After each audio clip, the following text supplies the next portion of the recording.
1 लाखांचे 5 लाख करून देतो म्हणून ठगवणाऱ्या 5 जणांना तांत्रिक तपासाच्या आधारे उल्हासनगर गुन्हे शाखेच्या पोलिसांनी गजाआड केले। त्यांच्याकडून रोख रक्कम आणि मोबाईल हस्तगत करण्यात आलाय। कल्याणच्या बेतुरकर पाडा भागात राहणाऱ्या रिक्षाचालक योगेश चव्हाण यांना त्यांचा मित्र गोलू याने 5 पट पैसे करून देणाऱ्या मित्राशी ओळख करून देत उल्हासनगर कॅम्प 4 मधील CNG पंपाजवळ काही दिवसापूर्वी बोलावलं। तिथे आलेल्या 2 जणांनी योगेश यांचे 1 लाख रुपये घेतले, तर नंतर आलेल्या दोघांनी पोलीस असल्याचा बनाव करीत तुम्ही दोघे इकडे वॉन्टेडमध्ये फिरता का असं म्हणत 1 लाख रुपयांची पिशवी घेऊन त्यांना पकडून नेल्याचा बनाव केला। दुसऱ्या दिवशी योगेश यांना आपली फसवणूक झाल्याचं लक्षात येताच त्यांनी विठलवाडी पोलीस ठाण्यात गुन्हा दाखल केला।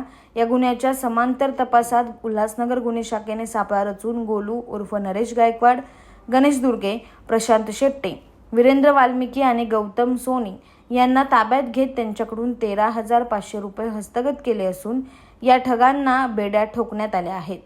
Bureau report, AB fast news, Ulhasnagar.